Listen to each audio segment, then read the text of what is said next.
otra prensa que es luz y claridad en la noche oscura. Hay quien tiene remedio y hay medio sin cura. Hay una prensa que nutre la perfecta dictadura y le declaró una guerra abierta a la cultura. Hay otra prensa dispuesta a enfrentarse a esta locura, sincero, sin pero, sin miedo y sin censura. Amigos, amigas, ya estamos listos para hablar como los chayoteros no se atreven, no les interesa o no les conviene, porque no van a morder la mano que les da de tragar. Yo soy Vicente Serrano y como siempre le pido que no permita que le den más de lo mismo. Vamos encaminándonos a este diálogo para cerrar, al menos desde la trinchera de su servidor, esta semana laboral, la primera semana de Sin Censura TV, con un amigo, con un hombre importante en esta cuarta transformación. Se ríe cada vez que digo que es el mejor monero, el más importante caricaturista de nuestro país, y me da mucho gusto recibir en estos diálogos entre cuates, entre amigos, sin censura, eso sí, a Rafael Barajas, el Fisgón. Querido Fis, me da mucho gusto que nos acompañes en nuestros estudios. ¿Cómo te va? Al contrario, es un gusto estar aquí contigo y pues muy emocionado por esta nueva experiencia que tienen. Muy austero, como debe aunque ser. Diría Pedro Miguel hace unos días, pero en una zona fifí. Mi querido Fis, ¿cómo te va? Bien, bien, bien. Pues, mucho trabajo, ¿no? Muchísimo trabajo con lo del instituto, con lo del diario, en fin. Pero ¿cómo le haces? Hasta Chamuco TV y toda. No, o sea, no paras, sí, no paras. Sí, pues estamos así un montón, tú tampoco. Entonces, sí. Es más, tú lo haces en público y a la vista de toda la gente, ¿no? Oye, todo el tiempo, sí. Afortunadamente, porque eres muy generoso, continuamente tenemos la oportunidad de conversar a distancia, cuando se puede, cuando lo permite tu agenda, cuando lo amerita el tema, de esta realidad que, ay carambas, la realidad ha superado la ficción. Aquello de López Obrador es un peligro para México se transformó en todo es culpa de López Obrador y se transformó en esto de la oposición moralmente derrotada a tirar patadas de ahogado. ¿Qué cosas, no? ¿Cómo hay flancos abiertos? Mira, es decir, yo sí creo que tenemos que hacer una gran novela con todo esto que pasó. Porque ¿quiénes eran los que decían que López Obrador era un peligro para México? Calderón y Genaro García Luna. Digo, agarra la onda del giro de historia que implica eso. Ahora resulta que los que te decían que López Obrador era un peligro para México, ¿sí?, eran los que llevaron al narcotráfico al gobierno. Es una cosa muy impresionante. Es decir, date cuenta que se está hablando de una mafia, de un cártel de policías en el que estaban Cárdenas Palomino, Pequeño García, García Luna, es decir, y esos son los que le decían a López Obrador que era un peligro para México. ¿Quiénes eran los que decían que el peso se iba a devaluar si llegaba Andrés Manuel López Obrador al gobierno? Los que devaluaron al peso. En cambio, López Obrador ha tenido un manejo muy estable de la economía, incluso el peso se ha revaluado. Bueno, la OCDE sí, claro, acaba de colocar a México, híjole, no me acuerdo si fue en el octavo, bueno, en las primeras 10 economías de este último año, o sea. Sí, claro. No es cualquier cosa. No, pero sí es muy impresionante, ¿sí?, que estos señores, es muy impresionante que esto es un juego del mundo al revés, ¿no? Es decir, los peores delincuentes son los que te acusan de delincuente. ¿Quiénes acusan? Por ejemplo, a los partidarios de la 4T de violencia por quemar una piñata de Norma Piña, los que quemaron la piñata de López Obrador, los que amenazan todo el tiempo, y si empiezas a hacer el recuento de todo lo que ocurrió desde el 2006, vas a ver que es muy impresionante. En el 2006, yo recuerdo que a mí se me cerraron en 2 ocasiones para amenazarme, para amedrentarme, etc., porque yo tenía una calcomanía con un AMLito en mi coche, y esos sí eran actos de violencia reales, ¿no? Eso nunca se vio del otro lado. Entonces, ¿quiénes son realmente los violentos? Oye, Fis, cuando entrevisté a Pedro Miguel el miércoles, le preguntaba, por decir lo que piensas, por ser quien eres, abiertamente te han amenazado de muerte. A ti que eres el director del Instituto de Formación Política de Morena, a ti que te reciben en Los Pinos, ¿Te han amenazado de muerte? Pues en Twitter de repente te mandan unas cosas de que te tienes que morir y cosas así, pero pues eso no lo tomas en serio, ¿no? Es decir, son cosas, pues ahora sí que son gajes del oficio. Ahora, yo estoy convencido de que quien hace estas amenazas son sectores radicales de la derecha, eso es normal, ¿no? Oye, Sí. es que está cabrón. Si tenemos que analizar el movimiento desde adentro, por Ajá. esto que se viene rumbo al 2024, es fascinante analizar a esta oposición de la que tú también Claro. hablas. Fíjate, en el PRI se están despedazando. Sí. Que si tumban a Osorio Chong y llega Manuel Añorbe, que sería algo así como Alito Moreno ganó Sí, la sí, partida, sí, ¿no? Sí, claro. Este PRI al que vinculan a proceso a Roberto Borge Angulo, el exgobernador priista de Quintana Roo, miembro de aquella camada del nuevo PRI del que nos presumía Enrique Peña Nieto. Peña Nieto tiene una investigación abierta, como lo aclaró y lo anunció Pablo Gómez en la mañanera a petición de tu servidor. Los Duarte, ambos en el bote. Yarrington acaba de ser sentenciado a 9 años de prisión, el exgobernador priista de Tamaulipas, y dices tú, ¿en qué cabeza cabría para un mexicano votar por esto? Pero no solo eso. Ya no sé si es peor para un priista decir que quiere pactar o ir en alianza con el PAN de García Luna, sí, claro, de Cabeza de Vaca y de todos estos personajes, o para los panistas con este PRI que acabo de describir. Y lo peor es que aquel PRD, sí, claro, sí, hoy está avalando este cochinero, Fis. Así es. Mira, yo creo que lo que tendríamos que hacer es acusarlos a todos de asociación delictuosa y meterlos en una crujía. Cuando nos anunciaron el nuevo PRI, nunca nos dijeron que iba a acabar todo en una crujía, porque eso es lo que estaban anunciando, ¿no? Entonces, yo sí creo que eso tiene que ver con la lógica neoliberal. En la lógica neoliberal se valía de todo, y el último valor, y los valores importantes no eran los valores de la honestidad o de la solidaridad o del nacionalismo, del patriotismo, lo que sea. El último valor era el valor del dinero, porque eso es lo que es el modelo neoliberal en última instancia. Es básicamente la cosificación de la persona y convertir a todo el mundo en valores contantes y sonantes. Si lo único que importa en este planeta es la bolsa, si lo único que importa en este planeta es la ganancia, pues entonces se valen todos los negocios sucios. Entonces, por eso vimos cómo en la era neoliberal el mismo PRI entró en una fase delictiva muy impresionante, ¿no? Porque a lo que le estaban apostando es justamente a eso, a un enriquecimiento rápido. Son, como diría mi maestro Adolfo Gili, son verdaderos héroes de la acumulación originaria. Gentes que se hacen ricos en 3 años, gentes que se hacen ultramillonarios en 10, gentes que pueden entrar a la lista de Forbes en 15 años. Es decir, es muy impresionante como proceso. Ahora, humanamente es tremendo. Humanamente es verdaderamente una decadencia terrible y eso no lo puedes hacer como lo decía la esposa de García Luna en el juicio, pidiendo préstamos al banco y todo eso. Es decir, esas fortunas de $700 millones solo las puedes hacer con actos profundos de corrupción, con actos, con negocios criminales, y eso es lo que vimos florecer en la era neoliberal.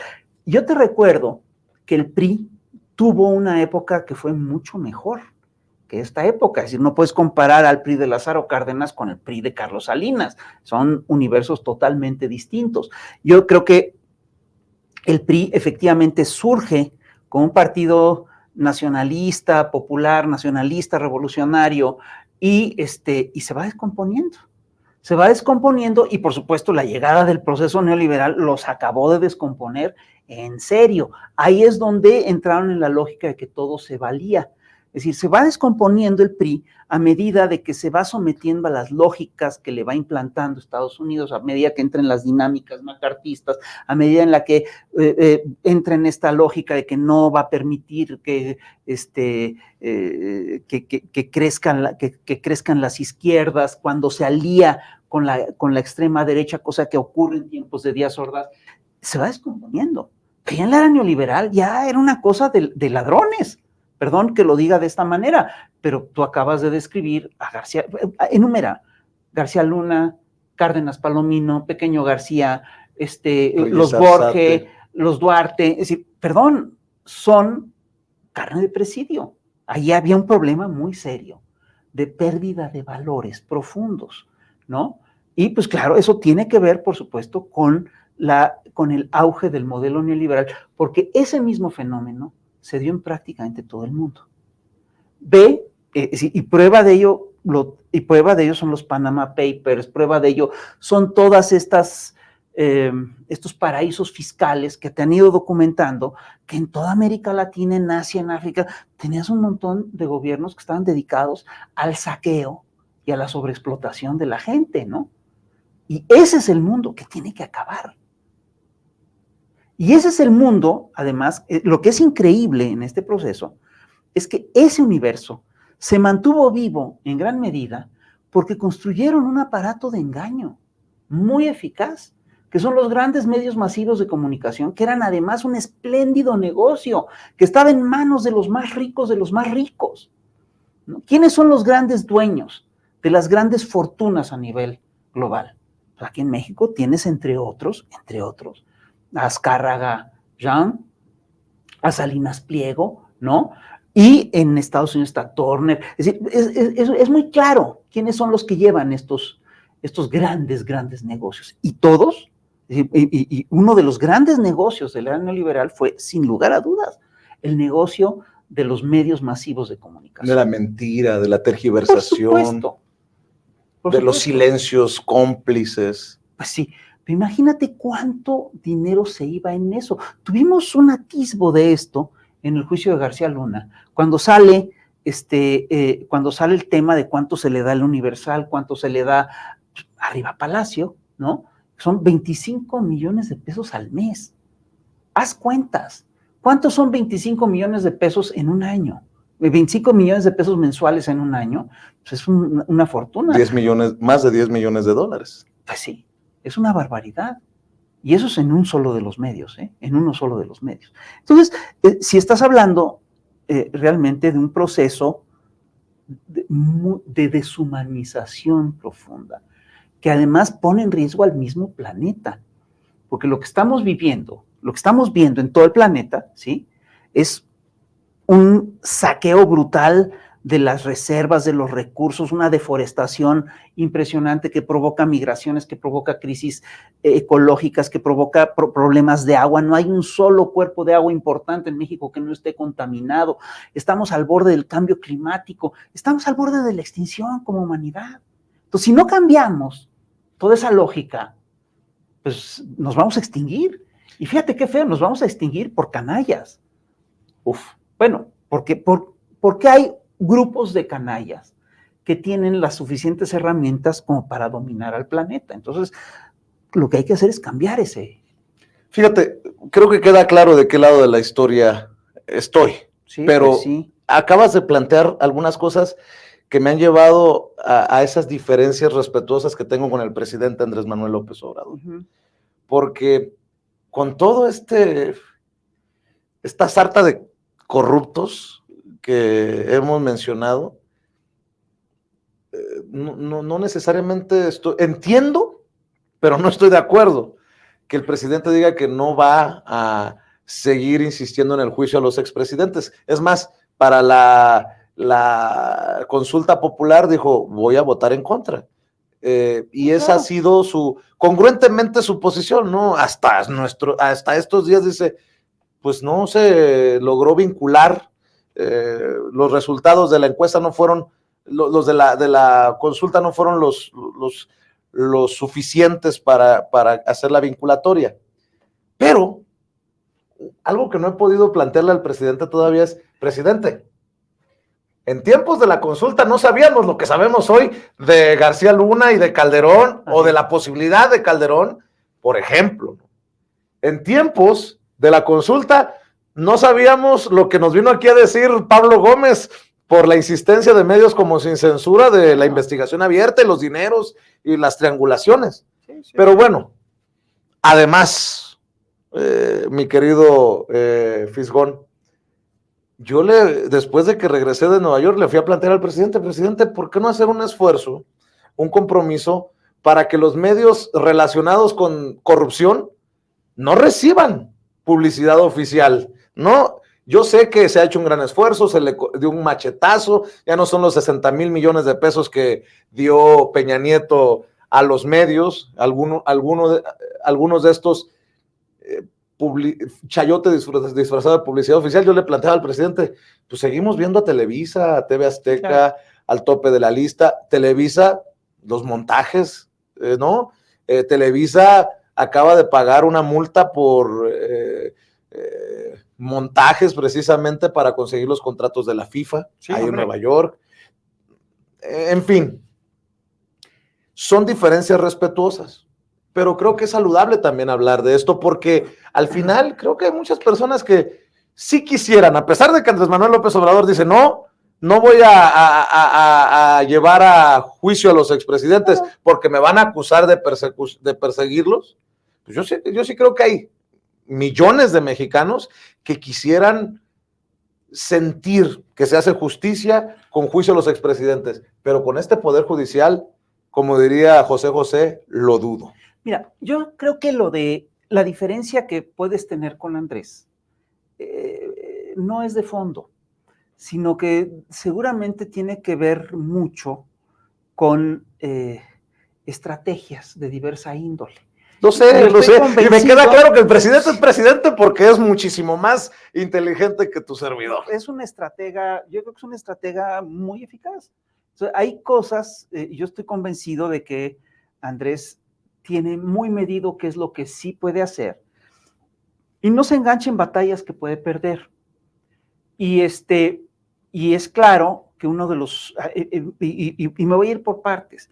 Si tú revisas por qué cae Cristina Kirchner en Argentina, por qué la sacan de la carrera presidencial, verás que la sacan de la carrera presidencial porque busca establecer una ley que ponga límites al manejo de los monopolios mediáticos, y no puede.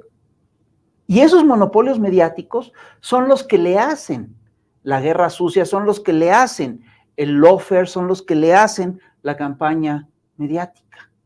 Entonces Cristina Kirchner se echó adelante esa batalla y perdió. Si tú revisas dónde flaquea el gobierno de Evo Morales, vas a ver que también es en ese terreno. Entonces, esto no quiere decir, esto quiere decir que el gobierno tiene que manejarse en condiciones muy adversas y muy desfavorables. El poder que tienen los medios todavía sigue siendo muy grande. Lo vimos en el caso de Norma Piña, que es una cosa increíble, pero de veras increíble. La Suprema Corte de Justicia de la Nación, presidida, es decir, fíjate, era presidida, cuando llegó Andrés, era presidida por Medina Mora, que ese sí es parte de la mafia de García Luna. Sale Medina Mora y entra Arturo Saldívar, que es un hombre decente, que es un hombre correcto y que es un tipo pues muy mesurado, en fin, ¿no? Y más o menos maneja con cierto pudor y con cierta rectitud la Suprema Corte. Sale Saldívar porque se termina su periodo. Andrés quería que continuara, él decide no hacerlo porque iba a tener una campaña en contra. Llega la señora Piña, Norma Piña, y en cosa de semanas le liberan las cuentas a Cárdenas Palomino, le liberan las cuentas a Genaro García Luna, sacan a Rosario Robles de la cárcel, le abren la puerta a Lozoya para que, no sale, pero para que pueda salir. Es decir, empieza a hacer toda una serie de cosas que son verdaderamente increíbles. Ayudan a Cabeza de Vaca. Ayudan a Cabeza de Vaca, a Ovidio Es decir, tú empiezas a ver lo que están haciendo y dices, pero es que es una desvergüenza total. Luego además dicen algunos, sí, pero Norma Piña no está firmando. No, pero tampoco se posiciona como la mandamás en el Poder Judicial de la Federación. No revisa los casos. Lo menos que se puede decir es que no está revisando los casos. Es lo menos, y estoy siendo muy cuidadoso. No, estoy siendo muy cuidadoso. Si es que no hay colusión, pues por lo menos no los está revisando, ¿no? Pero eso básicamente te habla de lo descompuesto que está el Poder Judicial en su conjunto. Y el caso es que en la manifestación, estábamos hablando del poder de los medios, en la manifestación del día 18 de marzo, alguien llevó una figura de cartonería, un Judas, con un juez, le pusieron la cara de Norma Piña, la quemaron, y se armó un escandalazo. Fíjate bien lo que pasó en ese momento. Es decir, fue un evento histórico importante. Se estaba rescatando la industria petrolera que había sido puesta en jaque en tiempos neoliberales. Es una suerte de reexpropiación petrolera, porque en México con frecuencia tenemos que pelear varias veces por las mismas causas, ¿no? Hemos peleado varias veces por la soberanía, hemos peleado varias veces por la soberanía energética. Estamos peleando por eso, se está celebrando, entre otras cosas, la expropiación del litio. Es decir, el discurso que dio Gustavo Romero Oropeza fue muy bueno, tenía datos muy importantes, se está recuperando la industria petrolera. El discurso que dio Rocío Nale fue muy importante. El discurso de López Obrador es un muy buen discurso y, sin embargo, de lo único que se habló en los días siguientes es que se había quemado una piñata con la efigie de la presidenta de la Suprema Corte y se armó un escándalo. Y de eso se habló durante días. Yo estoy convencido de que ese debate no aguanta una semana más. Es decir, eso es claramente un distractor de esos que manejan muy bien los grandes medios, porque estos grandes consorcios mediáticos se hacen operaciones psicológicas que te permiten manipular a la población, pero la pueden manipular durante cierto tiempo, eso tiene un límite, ¿no? Entonces, yo sí creo que tenemos que insistir en que hay que rendirle el homenaje, en que hay que celebrar la reexpropiación petrolera. Eso es lo que va a trascender en la historia. El caso, si en los libros de historia no va a salir lo de la señora Piña, lo de la piñata, eso no va a salir. En los libros de historia, para los libros de historia sí va a tener mucha importancia el hecho de que se está buscando rescatar la industria petrolera, el hecho de que se está rescatando el litio, eso sí tiene peso. Y sin embargo, fue una operación, es decir, ¿por qué discutimos todos el caso de la piñata? Porque fue una operación mediática. Pero además, fíjate, déjame ponerle un par de cosas al diálogo, querido Rafa. Con todo el cinismo, salen personajes como Margarita Zavala, sí, claro, la diputada federal del PAN, ex primera dama de la dama guardería. Se pronuncia por la quema de una piñata, pero yo nunca, a menos que que me falle la memoria, nunca se posicionó con tal firmeza porque se nos quemaron o se les quemaron 49 niños en la guardería ABC. Sí. Estaba viendo, por ejemplo, que Kenia López Rabadán, la senadora del PAN, no voy muy lejos, voy a buscar en mis archivos aquí rapidito, quejándose por que el presidente es el que está provocando esta violencia, pero fíjate, un tuit de ella que me llamó mucho la atención, no es para demostrar la virulencia. Sí, y además la hipocresía. Por aquí debo de tenerlo. Salió a atacar al presidente en Twitter, en redes sociales, y dices tú, pues ¿estás en contra o no de la violencia? Llamó mentecato. Aquí está, mira. Dice, con esta carita de no rompemos un plato, romperemos toda la vajilla y sacaremos a Morena del gobierno. El mentecato de Andrés Manuel López Obrador y su populismo dañino debe detenerse. Contamos contigo. Y en la fotografía aparece Kenia López Rabadán, Margarita Zavala y Xóchitl Gálvez. Pero no es violencia. No es violencia tampoco que agarren a palazos con una piñata a la figura de Andrés Manuel López Obrador con la banda presidencial. O sea, agreguémosle a esta campaña bien organizada. Que en la marcha de la derecha, que fue unas semanas antes, pasó por ahí un muchacho en una bicicleta y lo agarraron a golpes. porque presumieron que era partidario de la Cuarta Transformación. Eso sí es violencia. Por eso te digo, hay que agregarle a esta campaña de los medios de comunicación el gran cinismo que le estamos permitiendo de alguna manera a esta oposición, ¿no? Sí, claro. Esta hipocresía. Sí, pero fíjate, ¿por qué pueden hacer eso? Porque tienen todos los micrófonos, porque tienen el monopolio de la televisión abierta, porque tienen el monopolio de los medios, porque están acostumbrados a que solo ellos hablaban y lo único que se escuchaba era su verdad. Yo quiero decirte, yo estoy fascinado de que hay un espacio como el que tú estás abriendo.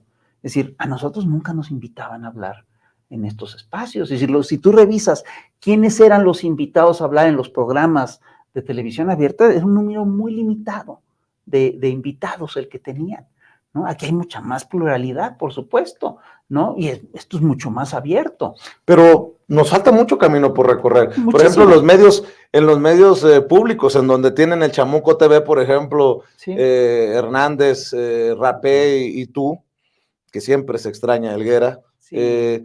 Mi querido Fis, es un granito rodeado de mucho, voy a portarme elegante como tú, mucho conservadurismo, ¿no? Exactamente. Sí, pero y aún así nos reclaman que tengamos ese espacio. Les molesta que tengamos ese espacio.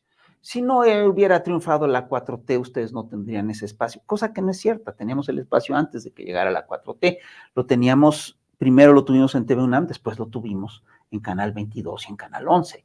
Es decir, y sin embargo, lo que yo sí creo es que con todo se avanza. Entonces, a ver, regresemos a tu queja primera. Que por supuesto que uno de los problemas centrales de todos los gobiernos progresistas en América Latina es el contubernio, es la existencia de dos poderes que casi siempre quedan en manos de los grupos conservadores: los grandes medios masivos de comunicación y el Poder Judicial.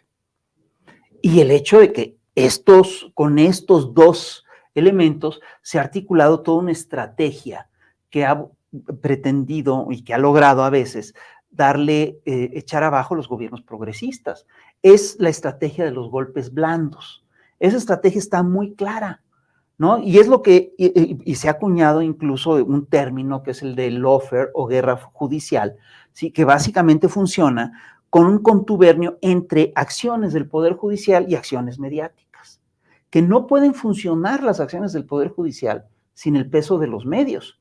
Si los medios no convencen a la mayoría del pueblo brasileño de que Dilma Rousseff es una tipa gacha y quién sabe qué, a Dilma no la tiran, no la tira el Poder Judicial. Si los medios no llegan a convencer a la mayoría de la población de que el caso de Lula es un caso de corrupción, el Poder Judicial no puede actuar como actuó y no puede encarcelar a Lula y no lo puede sacar de la contienda presidencial, cosa que fue una aberración, porque lo acusaban de que quería comprar un departamento. Esa era la acusación. Y cuando decían, Lula y sus abogados pedían pruebas, dice, es que el que no haya pruebas, decían estos señores, es prueba de que fue una operación de Estado. Date cuenta del despropósito, date cuenta del tamaño del engaño. Ahí te va. Si no existieran mañaneras, ya hubieran tumbado a López Obrador. Por supuesto, como tumbaron a Castillo. Es decir, no es solamente las mañaneras, es decir, yo sí creo que las mañaneras son estratégicas. Y si tú revisas, todos los presidentes o muchos de los presidentes de América Latina ensayaron propuestas similares. Hugo Chávez tenía su programa de Aló Presidente, que duraba horas, ¿no? Que era un programa de radio en el que la gente podía hablar con el presidente. Rafael Correa, una vez a la semana, respondía a todas esas cosas, y eso le tomaba mucho tiempo. Y eso es delicado porque implica que lo que le dedicas a responder a esas campañas mediáticas, se lo estás quitando al gobierno, se lo estás quitando a la función pública. Aquí lo que es increíble es que Andrés hace eso y no le quita un minuto a las cosas de gobierno, y ahí toma decisiones en la mañanera, etcétera. Y es una estrategia, si tú revisas, a la que lo obligaron los mismos medios cuando él era jefe de gobierno. Correcto. Él empieza a probar esto para decir, oye, espérate, tengo que contestar todos los días. Porque, y fíjate, tiene que hacerlo todos los días por la mañana. Si lo hiciera por la tarde, sería desastroso. Pero además es porque Andrés Manuel López Obrador, desde que era jefe de gobierno en tiempos de Fox, empezó a dictar la agenda política del país. Hoy en día, la agenda la dicta el presidente. Así es. A pesar de todos los senadores, a pesar de lo que diga Ciro, de lo que diga Joaquín, de lo que diga, lo odian, pero no lo pueden dejar. Así o sea, es. Tiene todo, a pesar de que sean los medios tradicionales, gira alrededor de la agenda que dicta el presidente, ¿no? Pero no es lo único que le permite a Andrés conservar la popularidad y mantener una cierta estabilidad en el país. Yo sí creo que sí hay un proceso de revolución de conciencias, que es muy importante, en el cual tienen que ver un montón de factores. Es decir, te lo voy a poner muy simple. Es decir, la gente, los medios son los mismos para la gente que fue a la Marcha Rosa y para la gente que fue a la marcha del 18 de marzo. Sin embargo, tú entrevistabas a la gente de la Marcha Rosa, estaban muy desinformados. Entrevistabas a la gente que fue el 18 de marzo y encontrabas cosas increíbles, porque te encontrabas gente muy humilde, gente de bajo, con muy buena información. En parte porque ven las mañaneras, en parte porque no ven la gran televisión abierta, en parte porque se informan a través de sus redes, en parte porque han construido tejidos de información que van más allá de los grandes medios masivos de comunicación. Pues mira, hay una cosa que sí hay que señalar y que es importante. Los grandes medios masivos de comunicación, lo que están haciendo no es que no están informando, están haciendo espectáculo. Están haciendo un espectáculo y manipulan a la gente mediante la desinformación, pero sobre todo mediante el espectáculo. ¿Quiénes son las dos estrellas del gran medio antiobradorista de los últimos tiempos, que es Latinos? Son Broso, es un hombre de espectáculo, es un payaso, es una figura cómica, ni pretende ser un informador. Y el otro es Loret de Mola, que ya tampoco pretende ser un informador. Es un hombre que te monta espectáculos. Entonces, sí hay que competir también a ese nivel, en términos de espectáculo, pero yo sí estoy convencido que tenemos que competir con información. ¿Quiénes son los grandes intelectuales? Es decir, ¿cuál fue el gran fenómeno intelectual de la era neoliberal? Son los estanques de pensamiento. Grupos donde los think tanks, donde se juntaban Krause con Vargas Llosa y con Jorge Castañeda y discutían y debatían, tal. Y es muy curioso porque en cada país esos estanques de pensamiento se establecieron alrededor de lo que había. Es decir, en Inglaterra, en Estados Unidos, en Francia, esos estanques de pensamiento se consolidaban sobre todo alrededor de la academia. En México se consolidaron al igual que a principios del siglo XX, cuando se dio el golpe contra Madero, alrededor de revistas y de grupos de periodistas. Entonces, letras libres, nexos, eso es lo que hacían, ¿no? Así es como se estructuraban. ¿Cómo vas a combatir eso? No lo puedes combatir con otro estanque de pensamiento. Lo puedes combatir solamente si haces que el debate realmente se socialice, que todo el mundo pueda discutir, que la opinión no sea la exclusividad de intelectuales supuestamente tocados por los dioses, sino que es un tema, todo el mundo, es un principio de democratización, todo el mundo puede hablar de todo. Eso, por supuesto, que también trae en jaque a la derecha mexicana, porque están perdiendo todos los debates, no los aguantan. Qué interesante que menciones esto de los periodistas en los think tanks. Sí.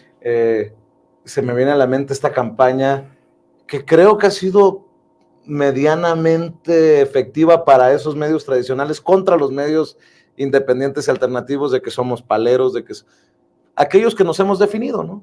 Y yo digo, ¿cómo esos personajes siguen aplaudiendo y hasta recibiendo premios de Beatriz Pajés de la revista Siempre, que fue la que emitió su discurso en esta marcha para defender al INE, pero ella es una gran periodista y uno que se expresa desde una caricatura o desde estas trincheras es un vendido al gobierno?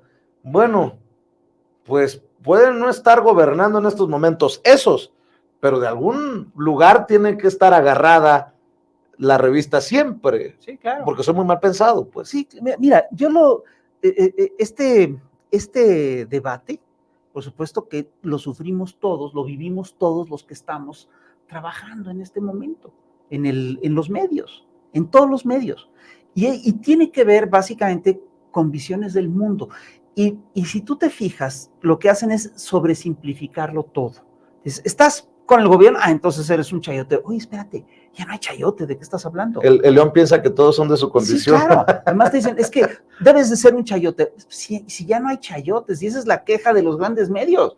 Es decir, ¿cómo utilizan ese término de esa manera? El término, el problema con... el problema con el chayote es que es básicamente gente que vendía su opinión, que le ponía precio a su opinión. Es decir, todos los que estamos peleando por digamos, muchos de los que defendemos la cuarta transformación, llevamos décadas defendiendo este mismo proyecto. Llevamos décadas peleando porque esto se dé. Llevamos décadas peleando porque se acabe el neoliberalismo, porque se acabe la corrupción. Digo, es increíble, ¿no? Que nos digan que eso es un acto de incongruencia, porque ahora estás con el gobierno. Siempre estuviste contra el gobierno, ahora estás con el gobierno. Espérate, esto no es un partido América Chivas. Es decir, tú sí puedes decidir arbitrariamente a quién le vas en un partido de fútbol, pero no en política. En política yo sí creo que lo que define tu posición tienen que ser principios, posturas éticas, programas de gobierno. Eso es lo que define. Yo siempre he estado porque suban los salarios. Si el gobierno lo sube, pues me va a parecer bien. Si el gobierno los estanca, me va a parecer mal, ¿no? Siempre he estado en contra, yo siempre he estado a favor de que se hagan proyectos ecológicos importantes. Si el gobierno los hace, aplaude. Si el gobierno no los hace, con permiso. Es decir, no puedo estar con eso. Entonces, es una sobresimplificación de los fenómenos.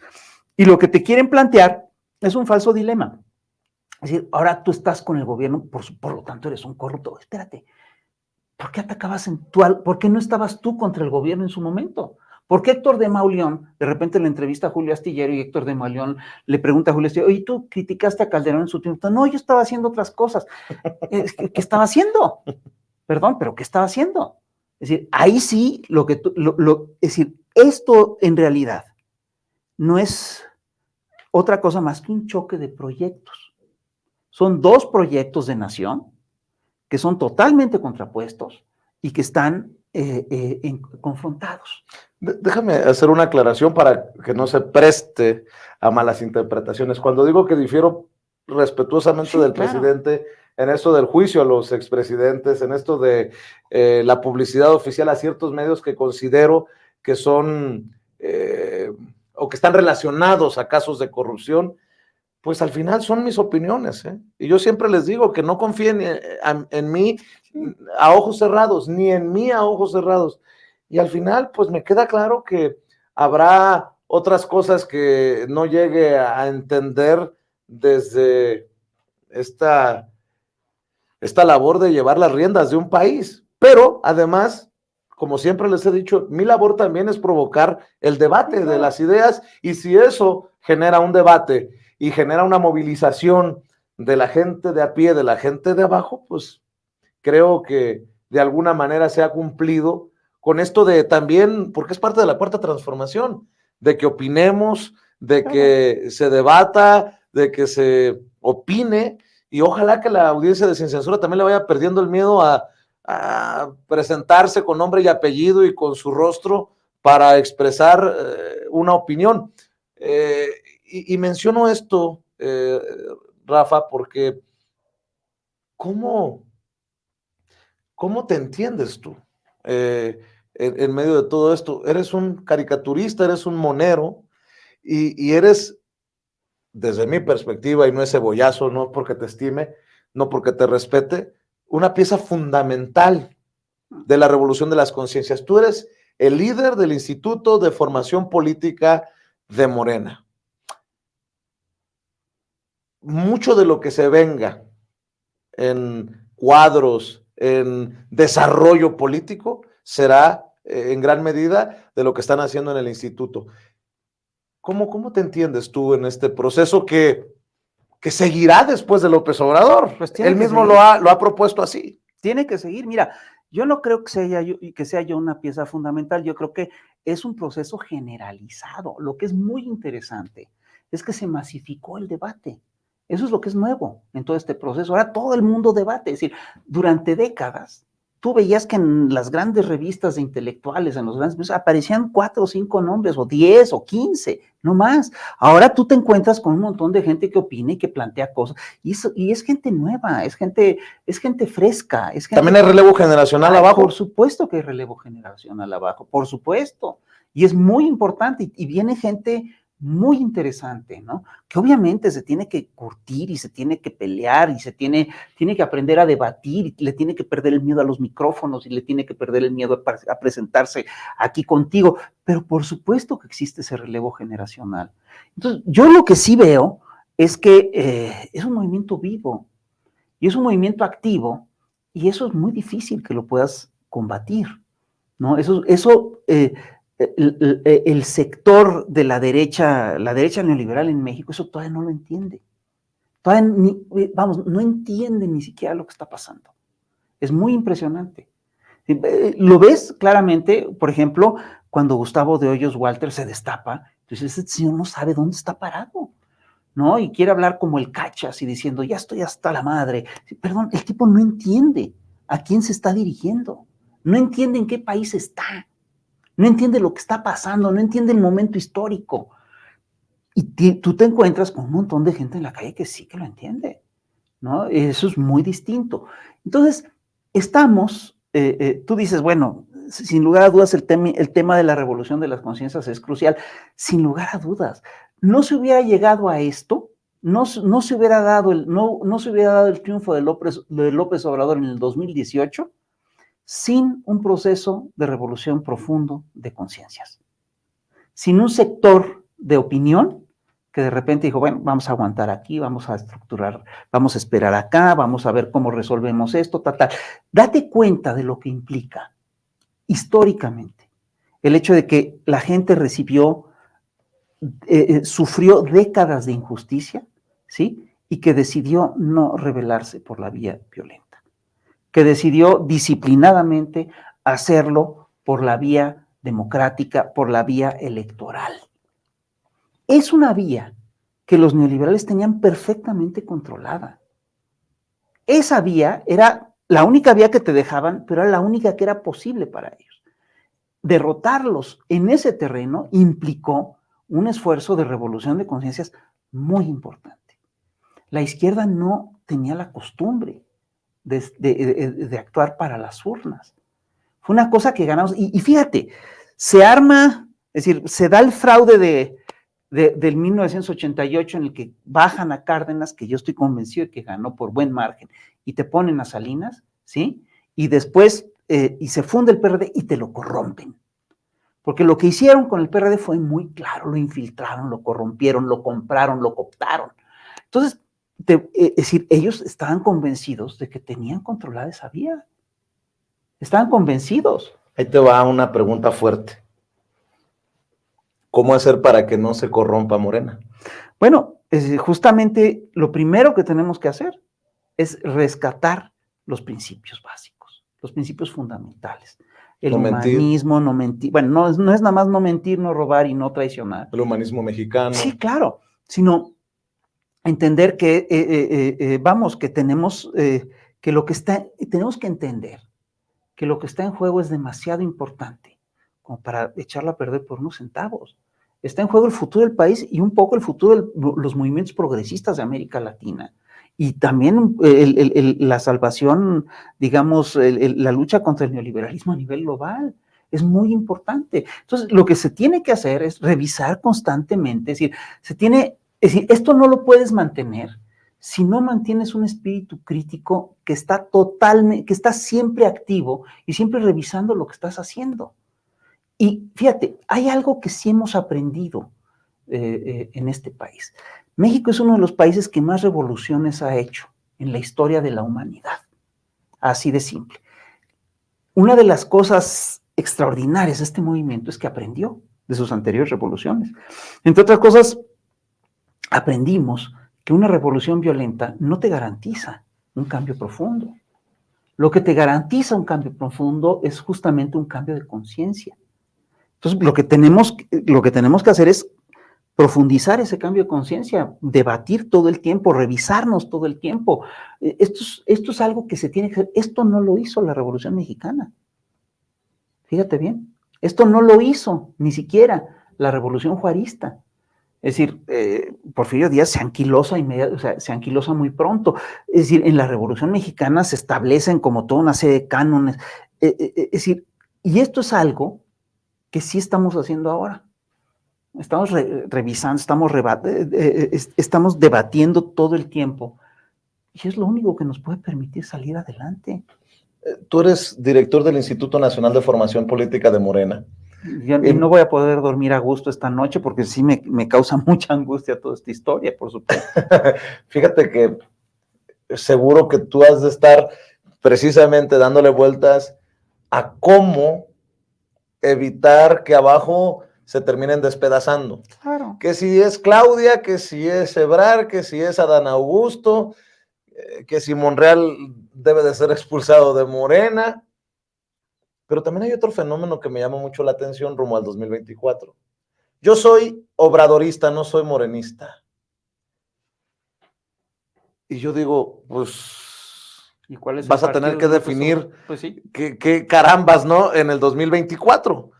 Porque, ¿qué me quieres decir? Que si no te gusta el candidato que Morena defina en el 2024, vas a decir, por mi obradorismo le doy la espalda. Es que no lo llego a entender. Hasta el 2024, ¿cómo ves este proceso interno? Porque yo soy de los que piensa que la gran situación es que se entienda que o se va unido o se jode la cosa. Así es. Mira, una de las cosas que tenemos que entender, al final de cuentas, es que el obradorismo es, entre otras cosas, un frente amplio. Es un frente en el que caben montones de actores, montones de sectores. Y hay que darle cabida a todos, y hay que darle cobertura a todos, y hay que darle lugar a todos. Y una cosa que se tiene que entender también es que lo que nos tiene que unir ya no va a ser en un futuro próximo, ya no puede ser una figura caudillista tan importante como lo fue López Obrador. Lo que nos tiene que unir es un proyecto de nación, lo que nos tiene que unir es un proyecto de país, y ese lo tenemos que discutir, lo tenemos que debatir. Y el proyecto de país lo está delineando López Obrador con mucha claridad. Es decir, López Obrador ha logrado ya toda una serie de cambios que son trascendentes, que son importantes, es decir, se está rescatando la soberanía energética, se está rescatando el Estado, se está rescatando los programas sociales, se está rescatando incluso la hidrología del país, se está rescatando los bosques, se está rescatando a la nación en general, se está rescatando soberanía, ¿sí? Pero faltan muchas cosas por hacer. Tenemos que consolidar la reforma energética, tenemos que consolidar la reforma eléctrica, tenemos que hacer una reforma judicial profunda. Sin la reforma judicial, esto puede naufragar con mucha facilidad, como te lo está demostrando ahorita la Suprema Corte o la Corte, como te lo están demostrando los jueces con sus decisiones, ¿no? Es decir, ¿cuándo se puede concretar la expropiación petrolera? Cuando la Suprema Corte está de acuerdo. Antes no fue. Y fíjate, en 1917, la nación en el constituyente se establece que la riqueza del subsuelo es de la nación. Pero esto solo se concreta en el 38, 11 años después. ¿Por qué? Porque no contabas con el apoyo de la Suprema Corte. Había un aparato judicial que no permitía que eso decía, no, eso lo tenemos que cambiar, tenemos que cambiar la Suprema Corte, tenemos que hacer una reforma electoral profunda. Los cambios son muy importantes y eso, por supuesto, que es un proyecto de nación que está configurado y en el que muchos vamos a estar de acuerdo. Entonces, yo sí creo que el debate tiene que ser por ahí. Y te voy a ser franco, si nosotros consolidamos un proyecto de nación lo suficientemente bueno, lo suficientemente esperanzador, lo suficientemente democrático, lo suficiente, y que sea plausible, que sea posible. Si hacemos eso, que quede el que quieran, ¿eh? Si hacemos eso, lo que importa va a ser eso, no quién queda en la presidencia de la República. Quien queda en la presidencia de la República, pues va a tener que acatar lo que pasa, lo que dice abajo la gente. Y esta experiencia ya la tenemos en México. Nos ha ocurrido en varias ocasiones. Es el caso de Carranza, en 1917. Carranza no quería la Constitución que salió. La Constitución que salió se la impuso la base revolucionaria que buscó impulsar un estado de bienestar, un estado nacionalista. Carranza tenía un proyecto mucho más conservador que ese. Sin embargo, ese es el proyecto que se impuso y Carranza lo tuvo que respetar, ¿no? Y esas experiencias de que de repente incluso tienes un mal candidato, pero en fin, pero lo sobrevives, esa experiencia ya las tenemos también en la izquierda. Ve lo que pasó aquí en la Ciudad de México. En la Ciudad de México ganó Cárdenas la Ciudad de México a finales del siglo XX, llegó después Rosario Robles, que no hizo tan mal papel en aquel momento, después llegó López Obrador, que hizo un muy buen papel, estuvo Marcelo Ebrard, pero tuvimos a Mancera, y la Ciudad de México conservó, es decir, si votó, Mancera llegó por la izquierda, y toda la base obradorista aguantó todo el periodo de Mancera, terminó el periodo de Mancera y votó por Claudia Sheinbaum. ¿Me explico? Entonces, yo sí creo que tenemos esa base, tenemos ese tipo de población, tenemos ese tipo de ciudadanía consciente. Podemos esperar y podemos apostarle a proyectos específicos. Y te voy a decir algo, la gente está muy contenta de que aguantó, siguió la estrategia, no se metió a los golpes, no se levantó en armas y ganó. Y que este gobierno no solamente no lo ha defraudado, no, sino que ha hecho un muy buen papel a muchos niveles. Entonces, yo sí creo que podemos hacer ese esfuerzo. ¿Es tu amigo, el presidente, Rafa? Pues sí. ¿Por qué me dices, pues sí? No, muchos estarían, pues sí, sí es mi amigo. Yo estoy orgullosísimo, ¿no? Yo estoy orgullosísimo, por supuesto que es mi amigo. ¿Cómo es tu amigo? ¿Cómo es como amigo López Obrador? A ver, te voy a contar, yo lo conocí en la década de 1980. Ya tiene rato. Ya tiene rato. Y desde que lo conocí, me di cuenta que era un dirigente político fuera de serie. Y dije, y me pareció, sobre todo, que era un hombre de una ética impecable. Y fíjate, a mí me ha pasado algo muy curioso. Yo siempre había dicho, yo no voy a tener lazos con ningún político. Entonces, pero yo siempre entendí que López Obrador no era un político, que era un dirigente social, de a de veras. Y tenía un contacto con el pueblo, con la gente, que era muy impresionante, ¿no? Y era un hombre decente, era un hombre correcto, era un hombre bueno, era un patriota. Pues la verdad me cayó muy bien. Es decir, y nos hicimos amigos desde muy temprano. Y pues eso es muy inteligente. A mí me encanta cuando la gente lo desprecia, cuando dice, no, ese indio de Macuspana. Ni habla inglés. Ni habla inglés. Y cuando dicen eso, dices, bien por ellos, ¿no? Es decir, las van a perder todas y así ha sido, ¿no? Es decir, no entienden al personaje. Es un hombre muy culto, es un hombre muy inteligente, es un hombre profundo, es un gran estratega, ¿no? Y la verdad es un hombre muy, muy leal. Y es un hombre... vamos, es una gente a la que le puedes tener toda la confianza. Entonces, ¿cómo es como amigo? Pues es un muy buen amigo. En ese sentido. Ahora, si tú me preguntas, ¿qué he obtenido yo de la amistad con Andrés? No, nada, me ha costado. Todos los que hemos sido amigos de Andrés, nos ha costado todo el tiempo. Es decir, ahorita incluso que él es presidente de la República, ¿tú crees que yo he sacado un peso de la amistad con Andrés? No, hombre, me cuesta. Hasta en mentadas de madre, ¿no? Me cuesta a todo nivel. Nos paramos unas chingas tremendas. Yo no cobro un peso en el Instituto de Formación Política. Si lo cobré, me lo estarían cobrando los señores de la derecha de muchas maneras. Entonces, es una chinga, ¿sí? Pero ahora sí que... Pues si no lo hace uno, ¿quién? No. Decían en mi pueblo, ¿no? Sí, imagínate, ahora lo que yo te puedo decir es que sí es un honor estar con Obrador. Es un honor. Oye, Fis, ya estamos en la recta final Ujú. de esta plática. ¿Te queda tiempo para esas cosas de uno que lo hacen feliz? O sea, andas en el instituto, andas, haces tus Los monos, las caricaturas, caricaturas, tus sí. monos. El programa El Chamuco TV. No, todo es una friega y luego te tienes que ir a quién sabe dónde y de repente un día te amaneces, oye, que hoy en la tarde tienes que ir a Aguascalientes porque quién sabe qué, te vas y te regresas ese día y no duermes bien. Pues es una friega. Mira, te voy a decir la verdad. Es decir, hay muchas cosas que ya no puedo hacer. Yo aproveché la pandemia, cuando se paralizó todo, para sacar adelante una investigación, que a mí me daba mucho gusto hacerlo, que yo tenía pendiente sobre la historia de la caricatura del siglo XIX. Ya la concluí, ya terminó, ya la entregué y espero que se publique este año. El primer volumen, porque salió en 2 volúmenes. Entonces, para eso me dio tiempo. Ahora, no me da tiempo de pintar, no puedo leer cosas que no tienen que ver con ¿Pintas? el trabajo. Sí, claro.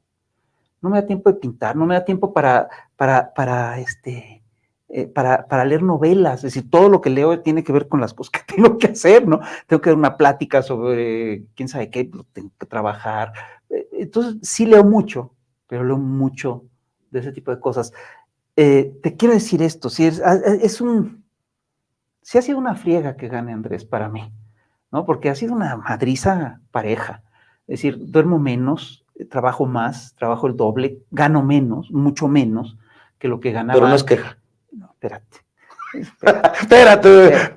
Gano menos, nunca había yo sido tan atacado, nunca había yo sido tan insultado, nunca me habían tratado tan mal ciertas gentes, nunca había estado yo tan en chinga, ¿no? Y te voy a ser franco, nunca había estado yo tan contento. Entonces, queja no es.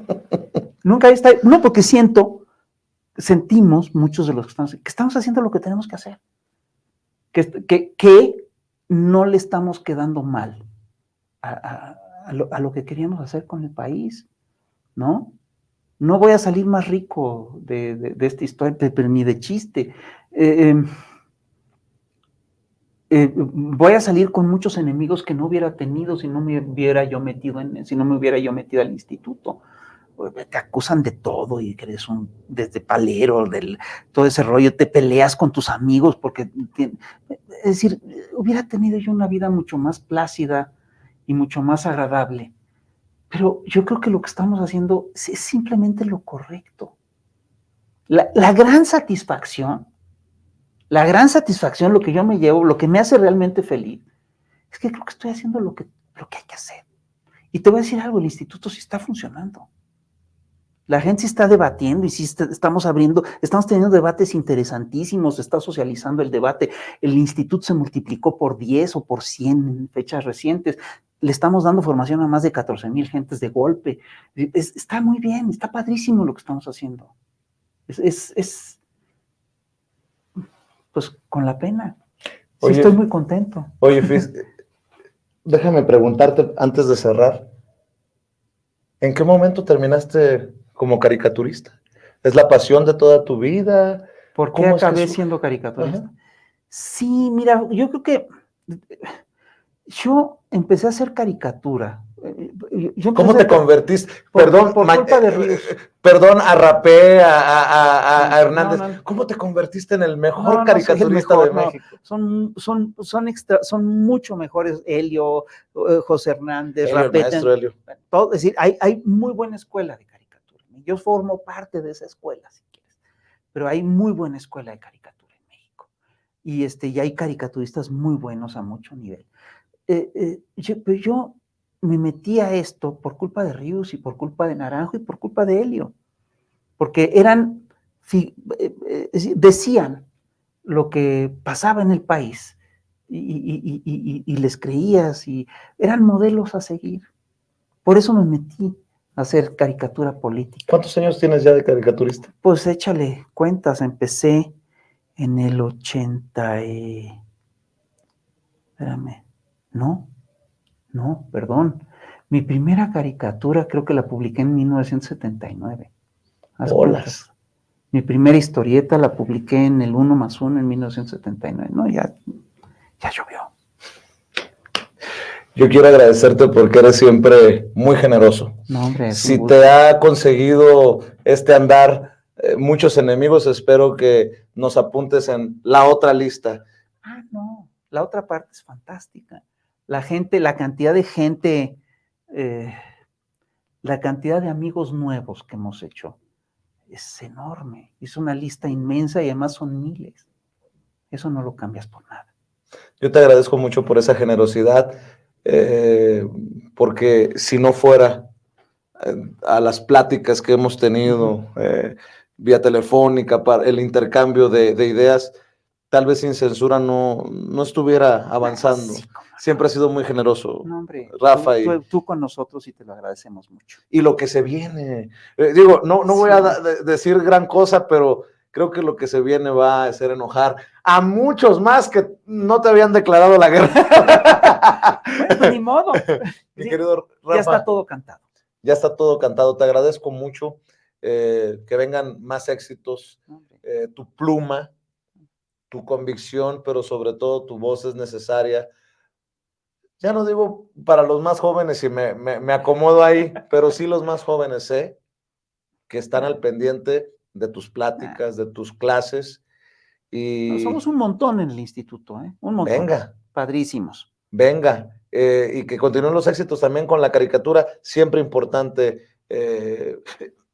por no dejar alguna caricatura que te haya traído más problemas. No, ahorita estamos bien. Es decir, últimamente nada. Pues te agradezco, Rafa, gracias a la audiencia de Sin Censura y acá nos vemos pronto. Claro que sí. Gracias. A usted que nos está viendo le recuerdo que no solamente basta con vernos en vivo. Ayúdenos a compartir a través de Facebook, de Twitter, de WhatsApp, por donde usted quiera.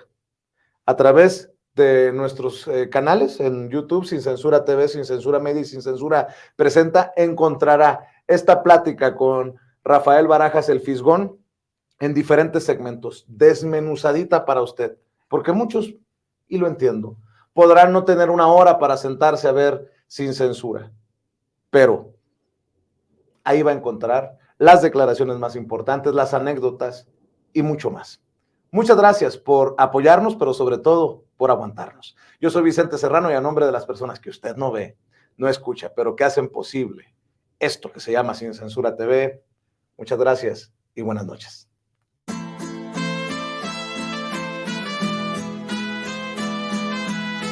Otra prensa que es luz y claridad en la noche oscura. Hay quien tiene remedio y hay medios sin cura. Hay una prensa que nutre la perfecta dictadura y le declaró una guerra abierta a la cultura. Hay otra prensa dispuesta a enfrentarse a esta locura, sincero, sin pero, sin miedo y sin censura.